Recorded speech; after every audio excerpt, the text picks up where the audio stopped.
Цял час говорих само за екскурзията и точно им говорих за Благоевградския университет.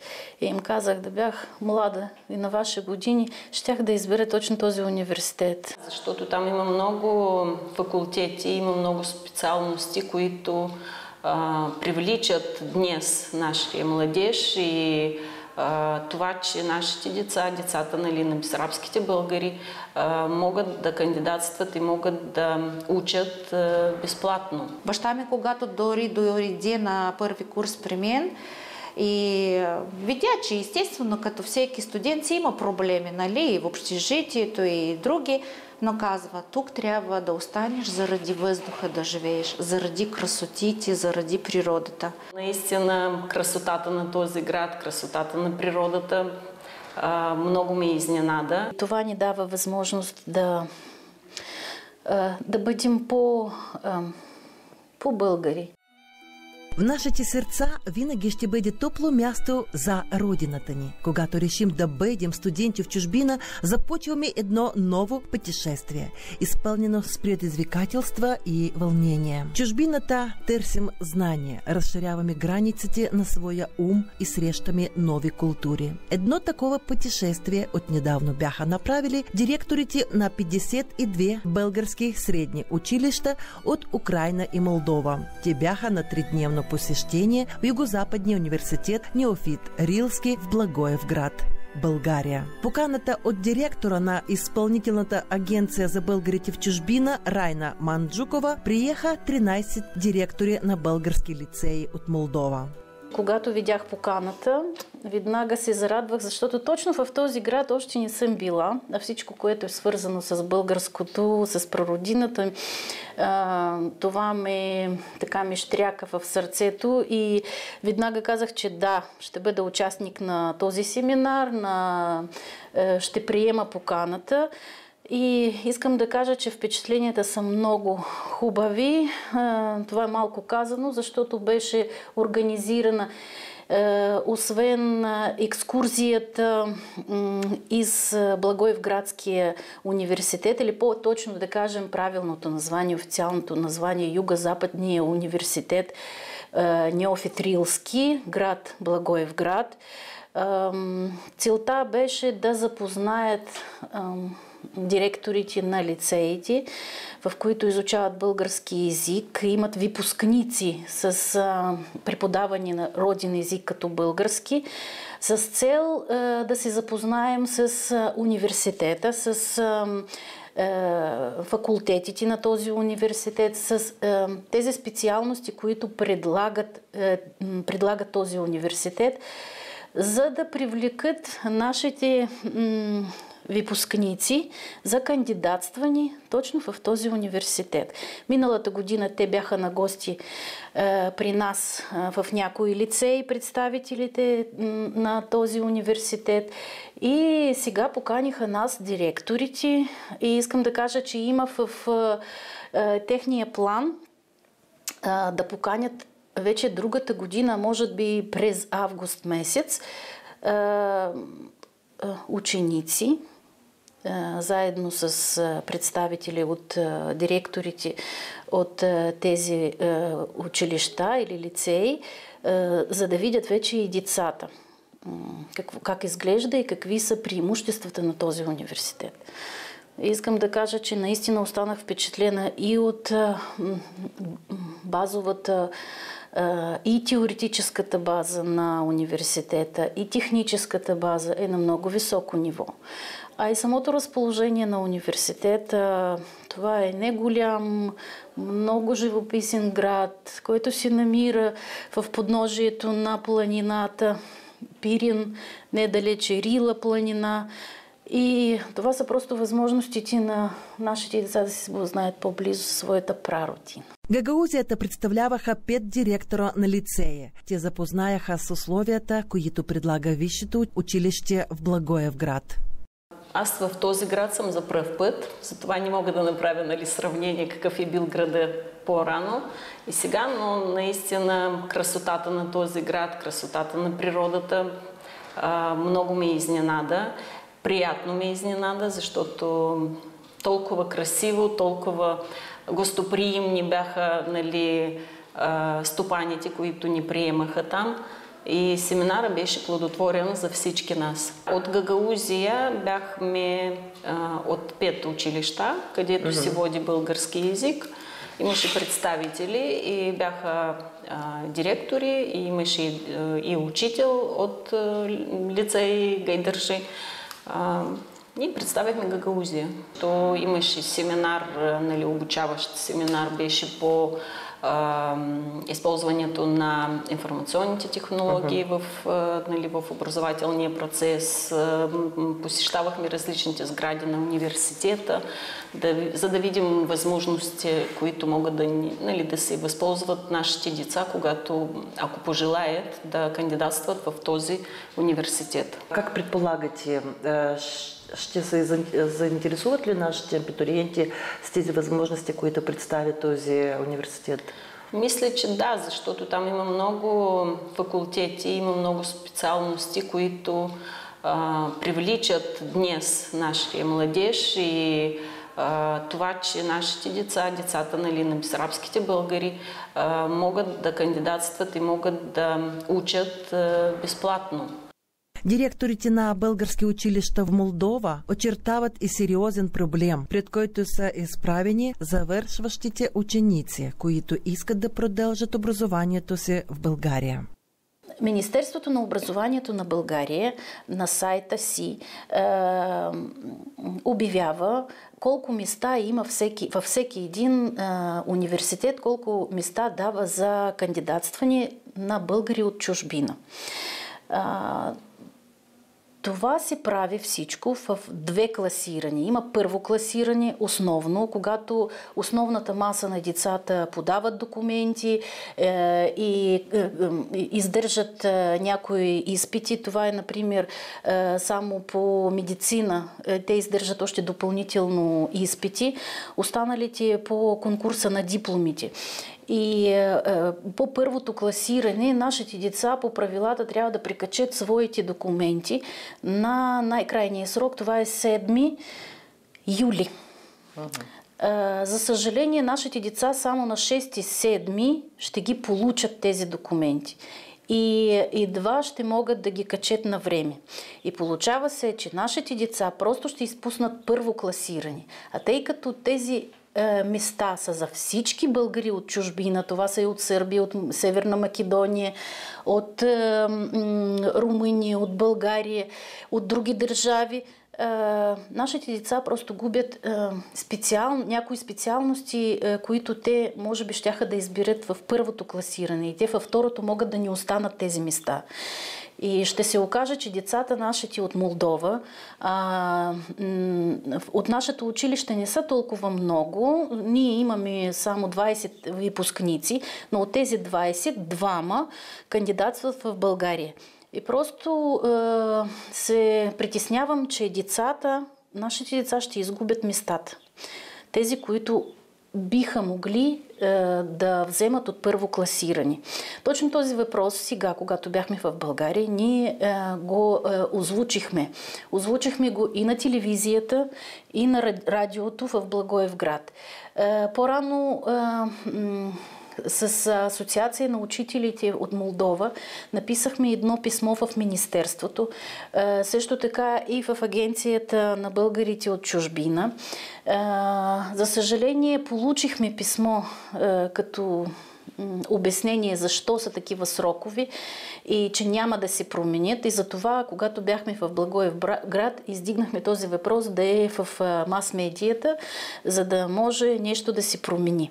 Много се надяваме, че това ще се получи, за да не загубят нашите деца местата си, които са избрали в първо класиране. Да се включат в първо класиране, иначе просто ще изгубят местата си.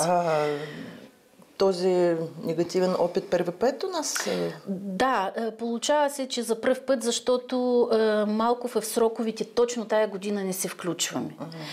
Миналата година успяха децата, но само едно дете, ето имам информация, че едно дете не успя. И то си прикачи не дипломата бакалавър, а справка от училището, че е завършил. Но точно според това не успя в първото класиране да влезе. Кирсовския лицей Михаил Тузлов може да се похвали с много выпускници, които станаха също выпускници на български университети. Каква е тяхната съдба? Как отслежвате ли вие, както администрация на училище? Ние почти всяка година от выпускниците, по 2-3 имахме, които влязоха в университетите на България. И миналата година имахме ученици, които са сега студенти в България, и тая година се надявам да имаме. Съжалявам, че малък процент се връщат обратно, но пак имаме. Ето точно в колектива ни, в нашия педагогически колектив имаме учител по български език и литература. Сега вече първа дидактически степен. Надявам се да кандидатства и за висша степен. Нашата Тапал Светлана Василевна, тя е выпускничка точно на Юго-Западния университет Неофитрилски. Тя завърши българска филология и върна се в нашето училище и работи сега като българист. Преподава български език, литература, история, култура и традиции на български език. Университетът в Благоевград обучава най-много студенти от българските диаспори в чужбина. Вече 30 години успешно се реализира образователната програма на Министерството на образованието и науката за обучение в България. Светлана Топала е от най-първите студенти от Молдова, които се учеха в Благоевград в началото на 90-те години. Това бяха сложни години. Времето на периода 90-та година, това беше времето, когато за съжаление Съюза се разпадна и това оказа влияние на България. С какво? С това, че много рядко си идвахме вкъщи и имахме проблеми. Но що се касае за ученето, що се касае за базата, която ми даде университета, искам 2 думи да кажа за висшето образование и за университета. Аз съм завършила Благоевградски висш педагогически институт Неофитрилски. Точно когато го завърших през 1995 година, след 2 месеца този институт го преименуваха в Юго-Западен университет и днес той така величаво носи името на рилския просветител Неофит Рилски. В това време института имаше около 4 факултета. Днес знам, че той наброява около 9 факултета. Още тогава ние бяхме само 3 от България, от Молдова и мисля, че още 4 момичета от Украина, които за пръв път се оказаха в България, не знаейки добре езика, не познавайки България, но още от първи курс, какво мога да кажа, имам най-положителни впечатления. Баща ми, когато дойде на първи курс при мен и видя, че естествено, като всеки студент си има проблеми, нали, и в общежитието и други, но казва, тук трябва да останеш заради въздуха да живееш, заради красотите, заради природата. Нашият курс наборяваше около 25 студенти, от които 5 бяхме значи, за 5 години ние станахме 5 в нашия курс. Какво мога да кажа? Университета впечатлява със своята мощ. Университета впечатлява с преподавателския състав. Толкова се прави за студентите. Не искам да кажа друго за другите студенти. Бях и в Софийския университет, имах съдба да попадна и във Варна, в Икономическия университет. Но именно тази носталгия, която изпитвам по Юго-Западния университет, това, когато чувам Юзу Неофит Рилски, аз често няма да повярвате, си гледам новите снимки в интернета, кое се дострои в този университет. Имаме си щастие да работим с човек, който е причастен към истинската българистика в България, така да си кажем. Не искам да принизя другите наши випускници, които са също на много високо ниво. Това са випускниците и на Кишиневския университет, педагогичен университет. Това е Комрадския държавен университет с българска филология и Тараклийския колеж. Всичко това също на много високо ниво получиха образованието си моите колеги. Но искам да кажа, че ето точно тези пътешествия, тези екскурзии ни дават нещо повече от това, което имаме като теоретичен материал от университетите. И това ни дава възможност да бъдем по-българи. Тази, която ни водеше представителката на университета, тя при нашата първа среща се разплака и каза, че тя беше миналата година тук в Молдова и каза, че ние българите трябва по-често да отиваме в Бесарабия, за да видим какво е това истинска България. Защото тук българите в Бесарабия по-горещо, по-топло, по-чувствено си водят уроците по български език с любовта към прародината. Тя каза, ние сме свикнали на тая красота, на тези планини, на това, което виждаме. А вие там говорите това с такава топлина и с такава любов, че това просто ни разчувства. Това са думите на професорите от Югозападния университет. Искам да кажа, че в нашето училище децата, български език започват да учат. Изобщо във всичките училища започват от първи клас. Но ако видим по това наистина колко българчета имаме, които говорят в семействата си български, ако може да кажа, че едно-две дете, където може още да е чувало някъде българска реч, останалите случаи говорят руски. И затова е много сложно за тях. Обаче много ме радва, че нашите деца, които там кандидатстват, и първа година им се дава да изучават български език и те държат изпит след това, вече им дават възможност да продължават обучението. И с всички деца, с които не съм се срещала след първата година на обучението, много ме радват, че резултатите им са много добри там. Кандидатстването за образование зад граница е важна стъпка в живота на много, така да ги наричам, гагаузски българи, които изискват внимателно планиране и подготовка. Това предоставя възможност за обогатяване на знанията, разширяване на хоризонтите и развиване на международните връзки. Когато дойдох, първо имах точно с моите выпускници урок по български език и литература и цял час говорих само за екскурзията и точно им говорих за Благоевградския университет. И им казах, да бях млада и на ваши години, щях да избера точно този университет. Това е природата наоколо, а и университетът е обновен. Нови сгради, нови общежития, нов спортен комплекс, който позволява на студентите да ползват безплатно и тренажерите, и залите за тенис, залите за футбол, за волейбол. Всичко това е в ръцете на младежа. Така че, заинтересувахте ли някога?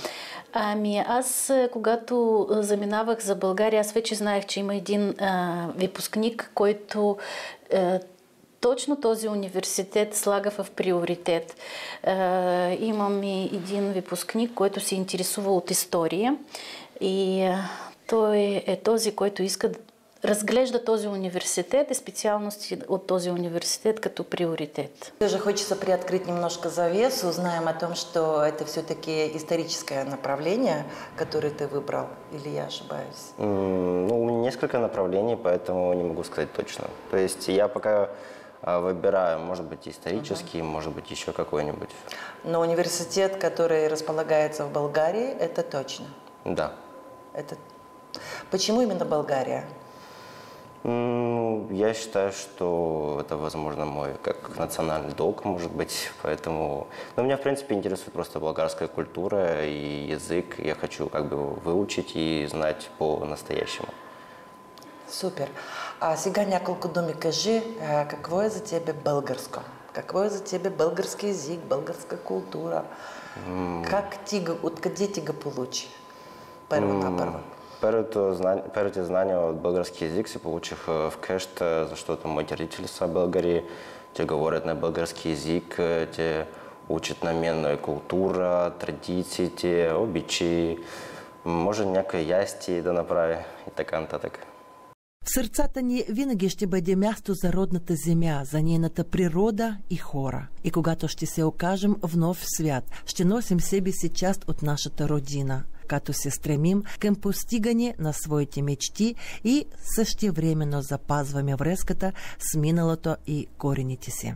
Има и мотивация, която децата, ето, например, много се организират различни семинари, различни екскурсии от към българската страна. И благодарението на Татяна Ивановна Раковчина, която също винаги вози децата, която е председател на общината на българите в Гагаузия. И тъкмо сега бяха нашите деца също там на семинар и се завърнаха с такова впечатление, нали, за България и те си го разказват едни на други. И това ги запалва, нали, повечето да учат български. Те си имат мотивация.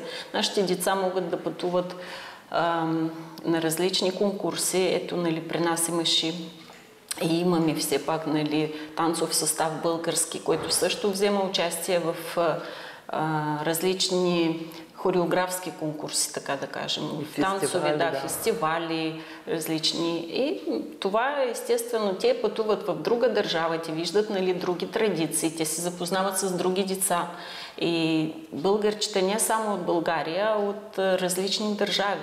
Теоретически лице Николай Третьяков, град Комрат, български език изучават повече от 200 дечица във всеки клас. В Кирсовския лице Михаил Тузлов български език като роден за около 30-50 ученици. Техните учители помагат им да се ориентират в полето на образованието зад граница и да направят възможно най-добрия избор за своето бъдеще. Опознавателен семинар в Благоевград така и се наричаше интелектуална колачница на българския югозапад. Идеята е училищните директори да видят на място условията, които предлага университетът Неофит Рилски за настоящите и бъдещи студенти с български происход от Украйна и Молдова. Имахме обиколка из стаите на университета. Естествено, тъй като сега сме в времето на технологиите, акцентът беше точно в екскурзията в стаите, университетските стаи, където се преподават технически дисциплини. Техниката се преподава или се учи някаква друга дисциплина. Бяхме в едната от стаите, в които установена нова техника. Това са смарт деска, с помощта на която показват химическите реакции на разпадането на атомите и на други елементи в 3D. И това е наистина просто да покажеш опит, да, как се разлагат или се разтворява содата, нали, в водата и да го видиш това как молекулата се разпада в 3D. Това е съвсем друго нещо. Това е STEM технологии. В нашите училища това вече също навлезе. Естествено, искаме и ние това да го имаме в училищата, но това трябва да бъде на нивото на държавата, за да можем да купим тази техника. Тя е много скъпа. Университета впечатлява с многообразието от различни предлагани възможности за медицина, който иска да следва, за филология, за история. Тоест, студентът, попадайки в университета, той е обхванат от различни страни. Само трябва да има желание, а всичко там има. И интерактивни дъски, и различни медицински препарати, и физически различни лаборатории. Що се касае за свободното време, студентът може да отиде на корт, да тренира тенис. Има специални построени комплекси, прекрасни студентски общежития, които предоставят всички условия, само и само да стига желание. И затова искам, и Оксана Христофоровна много години ради за това, нашите студенти, нашите ученици, нашите выпускници да бъдат абитуриенти на този университет. И аз желая и на университета процветание, и на нашите деца. Ще агитирам колкото мога с нашите колеги да могат децата да отидат не само да видят и не само по време на лятната почивка да отидат на море, а да отидат ето в тази част на България, където стои това красивото пиринско градче Благоевград, да го посетят, да знаят, че той е назован в чест на Димитър Благоев, революционера, че там наистина за нашите деца ще бъдат дадени и предоставени прекрасни условия за следването. Самата материална база е много добра. Нали, аудиториите и възможностите, и все пак, нали, това е нашите студенти имат възможности, нашите, така да кажем, бъдещите студенти, нашите деца, когато ще се завършат там, те ще получат документ, диплом от Европейския съюз, така да кажем, нали. И това им дава голяма възможност по-нататък да работят в различни сфери на дейността на човека. И не само Благоевград, има София, Варна и в тези градове също има висши учебни заведения, в които се учат и се учаха нашите деца.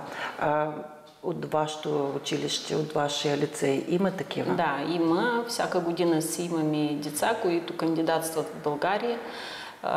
Имаме, които вече завършиха, които вече работят. Имаме и дори които се завърнаха тук и също работят. Има, които там останаха. За сега, миналата година, 2 деца учат там. По-миналата също има и такива специалности като медицина, като IT-технологии, архитектура, т.е. много такива са привлекателни специалностите за нашите деца. Важно е да се изберат младите хора висше учебно заведение, което отговаря на личните интереси, цели и възможности. Студентите, които се връщат в родината след изучаване в чужбина, носят със себе си нови идеи и перспективи. За своята родина децата пишат: "Обичам я, въпреки и заради недостатъците й. Отечеството не е географска точка, то е историческо наследство, бит, култура на един народ. И сигурно да бъдем живи и здрави."